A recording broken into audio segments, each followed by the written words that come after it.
Hello, Falcons. I am back with Bob by Wendy Mass and Rebecca Stead, and I am on chapter 6, and this chapter is told from Bob's point of view.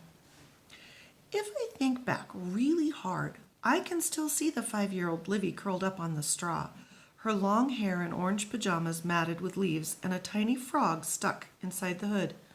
"A frog?" she says when I tell her. I nod, remembering the bright greenness of the frog. "It hopped out and landed on your nose, and when I shook you, you woke up, and then you laughed when you saw it." I don't add that when she saw me, she stopped laughing. Why was I sleeping if I was soaking wet in a chicken coop? Was it raining? I shake my head. It was sunny. I remember the early morning light through the slats in the roof and the dust hanging in the air, and you took a long time to wake up. But I thought I was the one who saved you. I shake my head again. That came later. She sighs. The old Livy never sighed. This one sighs a lot. A car door shuts. Livy jumps up and peers through the window. "Mom's back. Stay in here until we're out of the way, and then you can run back into the house, okay?" She still doesn't trust the chicken suit. She ducks through the door before I can say that I don't want her to go. Now I'm all alone with the real chickens who look at me suspiciously. I cross my arms and sit in the corner, the same corner where she was all wet. A minute later, I hear Livy laughing. I risk peeking out the window. Gran has joined her and her mom and the baby. They're feeding cucumber and carrots to the pigs. Gran shows Livy how to hold the vegetables so the pigs don't nibble her fingers. "Your dad will love this," her mom says, snapping pictures. "Our little farm girl." I slump back down. I want to be a little farm girl. Well, a farm not zombie. I haven't been outside in 5 years. I should get to feed the pigs and run in the grass and stare up at the wide blue sky that I'd almost forgotten existed. I should get to climb a tree if I feel like it. Why does Livy get to make all the decisions? I don't like the way that one chicken over there keeps glancing at me. I think she is up to no good. She looks like the kind of chicken who could peck your eye out and not even feel bad about it. I scurry out into the sun. Now everyone is laughing at how the pigs' tails are like little curly question marks and how they would go boing if you unwound them. I do my best chicken walk toward them, but then stop before I get too close. Livy will be upset if she sees me. Maybe this was a bad idea. I glance around looking for cover and spot the well. This time, Livy can't keep me from checking it out. I change course and dart behind it. I am now officially a rule breaker. The stones that surround the well are warm from the sun. Leaning against them feels nice on my back. My feet feel funny, though, like cold and hot at the same time. The funny tingly feeling starts here, but then it goes higher and higher until it reaches my head. Is this what Spider-Man's spider sense feels like? Or was it the beans? I bet it was the beans. I turn to my left. I am not alone at the well. Danny, the old man had called him earlier. He is sitting against the low wall with his knees pulled up to his chest and a book at his side. He sees me and his eyes widen in surprise.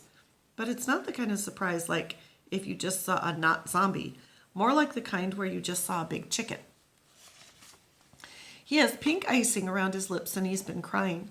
I want to ask if he's okay, but chickens do not talk.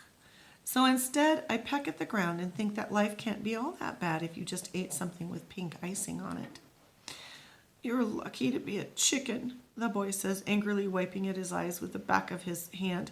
"Your life is so easy." "Easy peasy lemon squeezy," I want to tell him. Old Livy used to say that. I've been waiting for a chance to use it, but now is not the time. Plus, my life is so not easy. He sniffles, then reaches out and strokes my fake chicken comb. My breath. This suit works really well. "Some days I wish I could be a chicken," Danny says. "Things are hard when you're a person. Grandpop is going to lose his farm soon. Nothing grows anymore." He keeps petting my head. I can't talk to tell him that things will be okay. And how do I know they will? So I just give him a gentle nudge on the chin and hope he understands. A shadow falls over us and I look up. Dark clouds have rolled in, hiding the sun. Danny lets his hand fall from my head and stops crying. Clouds, he says, his voice full of wonder. Then he stands up and shouts, Rain clouds! Shh! I know chickens don't shush people, but I can't help it. But it's too late. Livy and the whole family are staring right at us. Livy's eyes dart wildly between me and Danny. Look at the clouds, she shouts, stabbing her finger upward a bit too frantically. But it works. Everyone looks up, even the baby, which gives me a chance to escape. But I don't. Something holds me there. We hear thunder and everyone cheers. Gran lifts the baby up to the sky and hops around and woohoos! She's stronger than she looks. Liv's mom throws her arms around Livy and squeezes. At this moment, I could take off the chicken suit and do a naked somersault, and not one of them would notice. From behind her mom's back, Livy waves for me to go to the house. Danny has run over to join the whooping and dancing, and I want more than anything to join in too. But I do my best chicken walk toward the back door.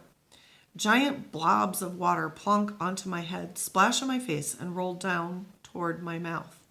Rain. It's a little weird. Not bad necessarily, just different. Not sure what all the fuss is about, frankly.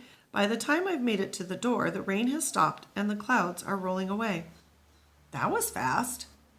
The cheering stops as if someone has thrown a switch. Everyone is quiet. Livy is frowning, and that makes me sad. I hear her mom say that the baby needs to go get into some dry clothes. I'd better get upstairs before they come in. Also, I'm pretty sure there are some potato chips left in the bottom of the bag. All right, that's it for chapter 6. Tomorrow, chapter 7. I hope you all are enjoying this story, and until the next time.